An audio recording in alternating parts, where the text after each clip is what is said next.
Hello and welcome. It has truly been a while since I've done a big Mish movement workshop. Originally, this started as a pandemic hobby. Then I kept going with it because I started enjoying how I was getting slightly better at talking about concepts, breaking it down, better at coaching. And as of lately, I started getting a little bit more busier with my job here at the South Bay Lakers. But nevertheless, I wanted to keep on doing this because again, it helps me, and if it helps you, that makes me very happy. So today we are here to talk about the foot is a very complex part of the body, and let's break some stuff down, because if you treat the feet, the body will always feel a little bit better. Sometimes when we're feeling very stiff and just not feeling we're not moving too well, get the feet moving and you'll be surprised how much better the body will feel, especially the lower back. Feet are dysfunctional. This is why I bring this talk shop to you today, because our feet tend to be very dysfunctional, whether it's something genetic, from poor shoes, poor technique, whatever it is, weaknesses. Our feet just tend to be very dysfunctional.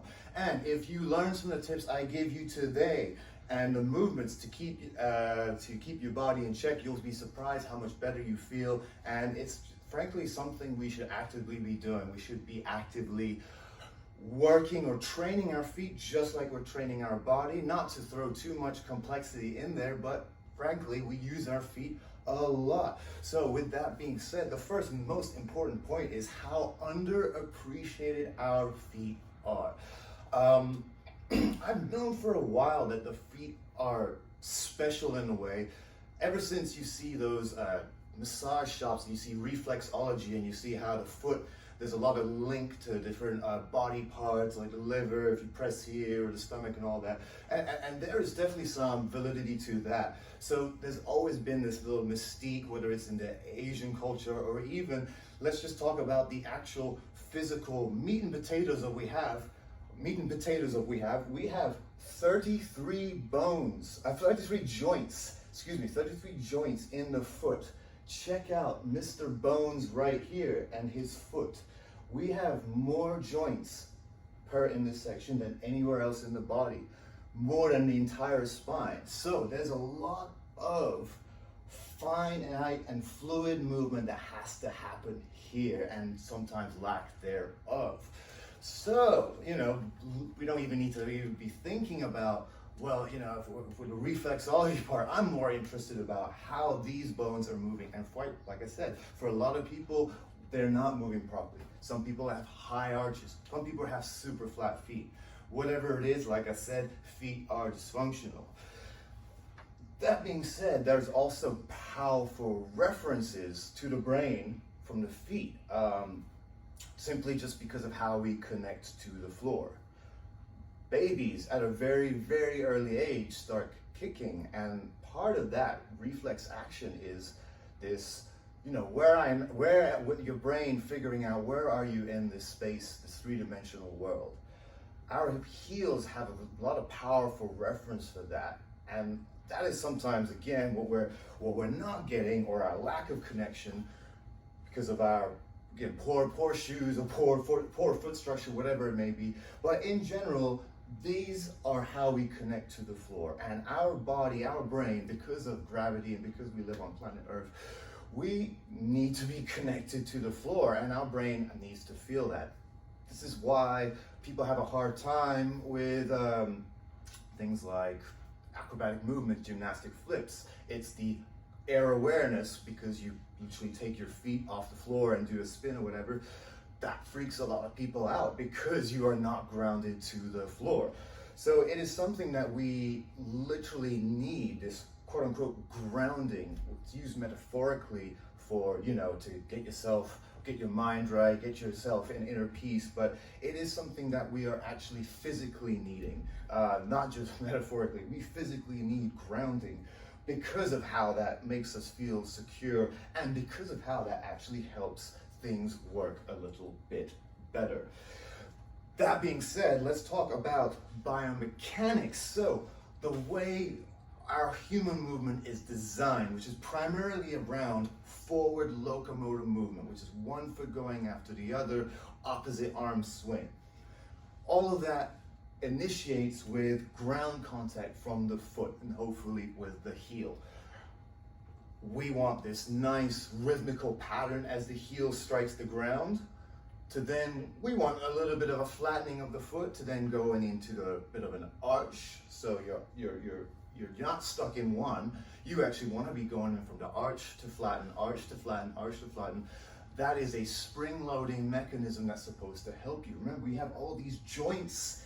Let them help you along with this strong, durable plantar fascial Achilles tendon that is supposed to spring load you, which then puts you onto your toe and you go on to your next step. There's a lot of biomechanics that happen not only at the foot, but transfer all the way up through to the hip and even rib cage, initiating from heel strike. It all starts realistically from there. And you can go figure, if there's something that's not right with the pattern, you won't be getting your true loading. You'll be altering, and this is when we get compensation, and then we get a really stiff back because you're not truly in the true rhythm of your gait cycle, which is what we need for forward locomotor movement. So, I don't want to get too much into the biomechanics, but point being, if it's wrong, if it's dysfunctional here, probably going to lead to dysfunction up there. I will add that I'm also a big believer of this dysfunction up here is going to transfer down there as well. But for today, we're talking about the foot and how powerful the foot references are. We need to be better with this down here first and foremost because of the heel strike with the ground.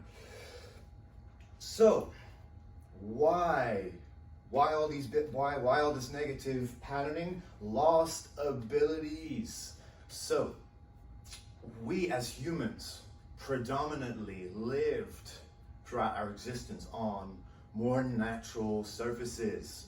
Only in the last few thousand years have we been really so accustomed to these man-made concrete surfaces, and then even in the last few hundred years, the super flat, because, you know, go figure 500 years ago, okay, well, at least we had some sort of boulder stone patterns, but nowadays it's completely flat, supposed to make it easy for you, supposed to be so that you don't trip up, right? It's just supposed to be all for our convenience. But what has that done to us? Well, ultimately that has made our feet a lot weaker. We don't have to react as much to the floor, and we're just sort of learning this lazy patterning. That's not very good. In addition to that, the constant man-made surfaces that we are exposed to basically gives us a loss of grounding, because at the end of the day, these man-made surfaces, there is no give. They are hard. They are often concrete underneath. So it's basically when the force hits, the force bounces back up, and this is what our joints feel, and sometimes it alters the way we walk. On the natural ground, of course, there's hard surfaces and whatnot, but in general, there's a little bit more give, especially if we're on grass and stuff like that. Maybe we're not going to be on concrete all the time out in nature, so that uneven surface, that ability to give because we're on natural ground, allows the feet to operate in a more natural way. And this is quite frankly what this beautiful structure here on Mr. Bones and every human being has is missing in life, because we've been confined to these flat man-made surfaces. And then, like I said, bad shoes, particularly because we're going for style these days, and shoes aren't basically designed for how our feet should maybe be moving. They're basically designed for looks and sometimes athletic purposes, which, okay, we think we need, but we also don't necessarily need that. We might want a little bit more comfort. So most shoes out there are not going to help our feet, which takes me to the next topic, the shoe myth. Okay, so this is an important one. For whoever's done their homework on shoes and such as about feet, training the feet, they might have heard about how minimal shoes are better and that we should be wearing minimal shoes all the time to develop our foot strength. Correct ideology, but let's pump the brakes slightly. Here's why. Again, the man-made flat surfaces, the constant concrete, all of that. As much as we want to think that we're ready to handle that, our feet aren't always ready to handle that. They're just simply not. And for these sort of day-to-day interactions with the social earth ground, which is concrete, we actually want a shoe that's going to give us a little bit of a turf, but the correct type of shoe. This is why I will be linking a shoe list in the show notes of my YouTube video. We want a turf that's going to allow the correct foot patterning, which, like I said, we want a heel strike, we want to go into a bit of a flattening, and then we want to go into an arch and eventually a toe push off. Some shoes aren't going to allow that based on how they're made, so we want the correct shoe.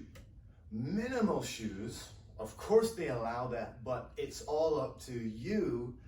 And the big word here, or the big three words, is ground reaction force. And this is what changes everything. This is what we have to understand, that our feet and body might not be ready for all this man-made surfaces, because the force of our foot and body weight, everything hitting the ground, sending all of that shock back up, quite frankly, makes us change things. We change how we walk, we try to alter what's a little bit more comfortable, and the next thing you know, you've changed your walking pattern. Nevertheless, maybe if you do all the right homework in the world and you say, hey, I love barefoot walking, it makes me feel great, hey, good for you. I'm just warning people out there that a lot of feet are dysfunctional, and a lot of people's feet will not be ready for that task at hand as much as we think we're trying to do the right thing. So you'd want to get the correct shoe for your man-made surfaces, but for exercise or hiking or natural surfaces, I would 100% recommend minimalist shoes.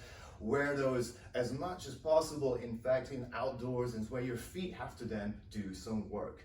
It's just the concept of not 24 hours, but all the time when you're out on your feet, to put them in this test, because when you're in the shopping mall, when you're walking around on the streets, when you're walking around the office or wherever it is, your mind's not going to be thinking of correct movement patterning, and then you're going to be adopting to what's comfortable, and then sometimes what's comfortable is compensation, and then we're uncomfortable because of that compensation.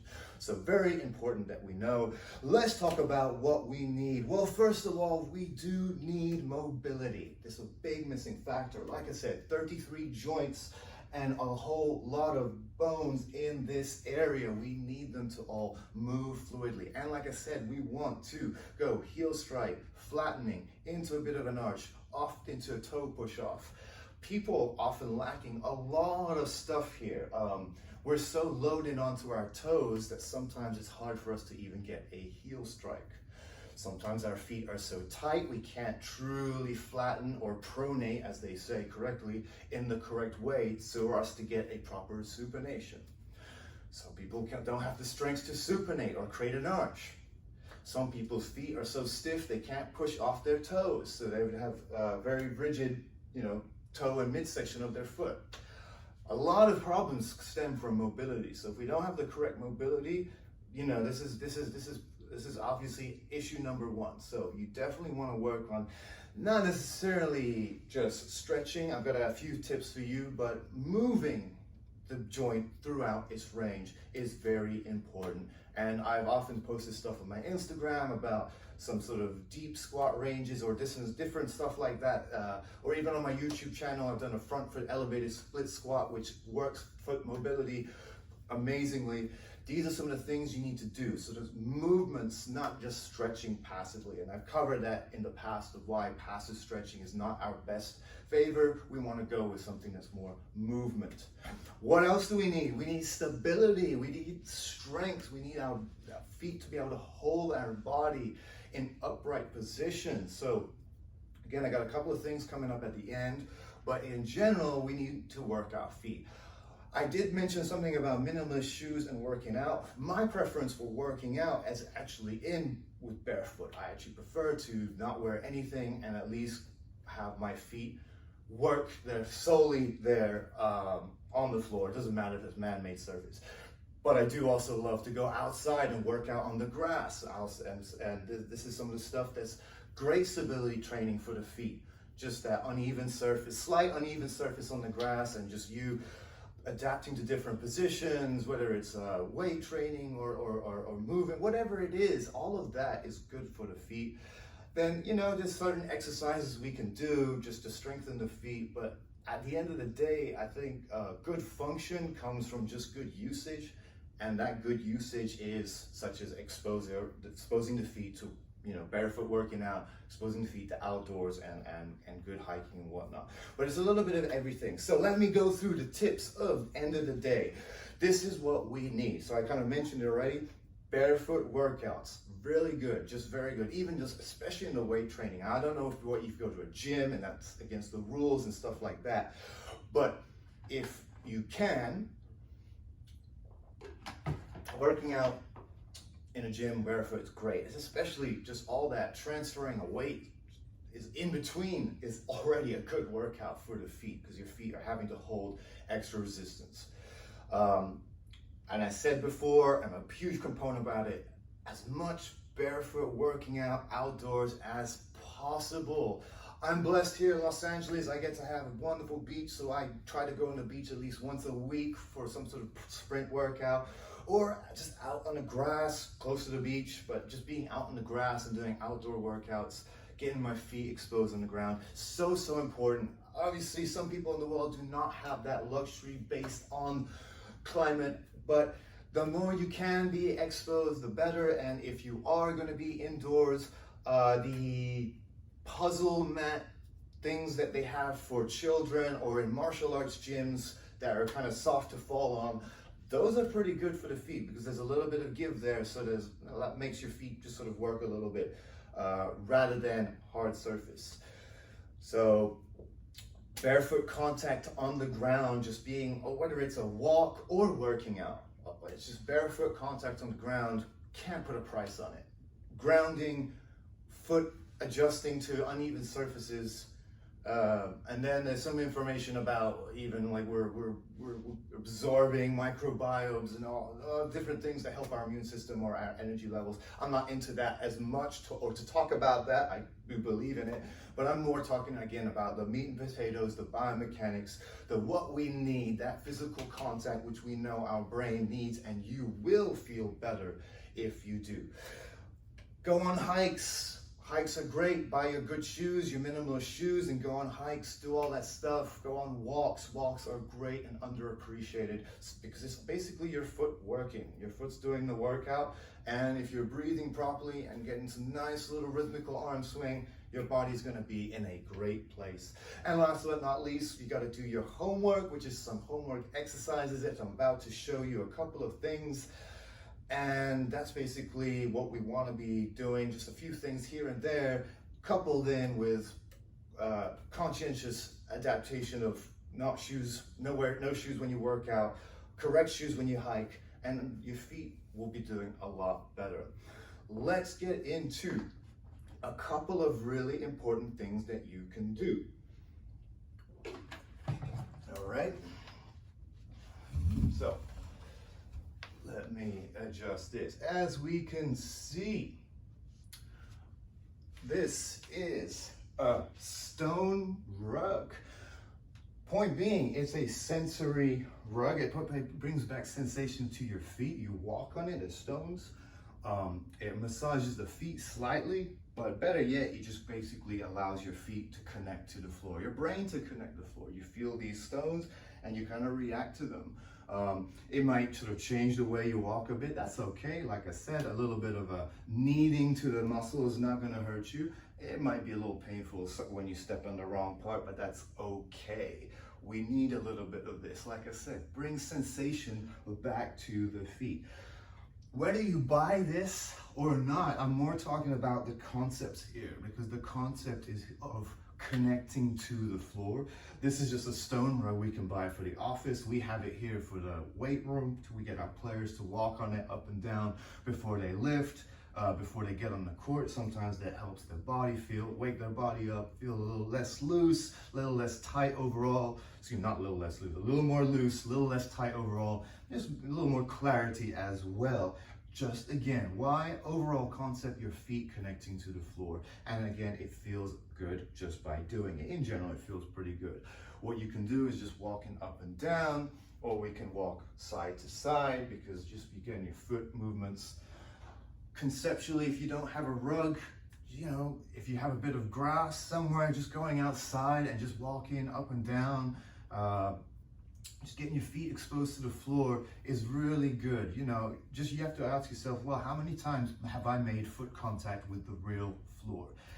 If it's 0, well, maybe you should be doing it, especially if your body's not feeling its best. Try it. You'd be surprised at how much better you feel. Now, another thing that we want to do is go through the full motion, range of motion of the foot. So I have a little slant board here, and people have often done calf raises, but they do them incorrectly just because we don't necessarily go through the full range of motion. What we're trying to do with the calf raiser here is we want to go into the full stretch, hold that for 1 second. We'll go slowly 1-2 seconds up, and we're going to hold the top range for 1 second. So we're going to be right here. So I'm into a full stretch. 1, 2, hold the top for 1 second. 1, 2, down, hold the bottom stretch for 1 second. So about 2 seconds throughout the movement, and you're really pushing through the ball of your foot, working the mobility there. And then I let myself hang into a deep stretch. We want to go slowly for these. We want to build that strength and full of control. Plus, sometimes people tend to roll their foot out to the side when they go up to the tippy toe. We want to push through the ball of the foot. So the ball of the foot here, we want to pretend you have a coin underneath it, and you're trying to push through that, mobilizing that big toe joint. Very important. Remember, I said people have trouble pushing through their big toe joint. So you're holding that stretch foot to its fullest. 1, 2, hold the toe point. 1, 2, get into a stretch. I like to take my time with it, nice and slowly, holding each end range for at least a second, because like I said, let's get strong in the end ranges, and let's also control the movement, because then we're also moving the bones nicely, and then you're also getting a stretch out of it and strength out of it, plus building that mobility of pushing through the toe. So that's why calf raises, as traditional, as old school as they may be, usually done incorrectly and could be done so much better if we apply some of these other principles of pretty much just taking our time with it, full control, full depth, and pushing through the toe. Where, like I said, pretend there's a coin underneath the ball of your foot and you have to push through it, because that is often what our feet are missing. Now, like I said, the foot has to flatten and make an arch. Let's teach you a quick little exercise that can do that. So I'm going to keep all my weight on one leg, and we're looking at 45 degrees and 45 degrees with the other leg. We're going to tap a point here and tap a point there, swiveling our hips while staying loaded on this stance leg. You'll notice as I'm doing that, or you'll notice as you're doing that, as you go one way or one way over, you're making an arch, and as you're going out, you're flattening the foot. So as I come over, tap, come out, 45, tap. And you're trying to reach as far with each one, 45, tap, right here, reach out, knee going towards the big toe, out. Here, I'm just coming all the way over. Try not to lift your toe off the floor. 45 degree out, knee towards the big toe. And my foot is nicely flattening to the floor. Coming over, I don't let my big toe lift, but that's creating a big arch in my foot. 45 degree out, knee over toe, my foot's flattening nicely. So you do about 5 to 10 reps each foot, and you'll have a very nice ingrained movement patterning with flattening, arching, controlled on single leg, supporting your body weight, which is very, very important. If you couple that in with the calf raises, you'll be surprised how much better your feet are moving, especially when you go for a walk. Let us finish by saying, if you want to learn more about the feet, I would recommend you check out What the Foot, a book by Gary Ward. Gary Ward is an amazing guy that broke down the biomechanics of the foot and how it works up the chain to the hips, and how important it is that we treat the feet so that we can fix the whole pattern above. So I would check out his book, What the Foot. He also does a course online, which is really good for practitioners out there to learn how we can apply some movement principles of the feet and learn biomechanics of what the foot does for the whole body. So you might want to check out Gary Ward. Any questions, please shoot me in comments. I see some of you guys have already written, so I might check that out real quick. And let's see here. Okay, yeah, how important is it for big toe performance in athleticism? Very important for big toe in athleticism. Big toe is just basically a big pusher. It's just an important hinge joint. It is also a reference sometimes. So sometimes our brains pushes the big toe a little bit too much as opposed to heel reference. And so that's why we get that rigidness of the foot rather than being able to push, because we're so used to sort of pushing our big toe down. So big toe is very important to, have some strength to push, but also have some mobility to hinge and push through. So it's sort of like we need to treat our big toe a lot, to get it moving better. But in general, to complete your question, I would say for athletics, let's think a little more heel contact, just because athletics puts us on our toes so much.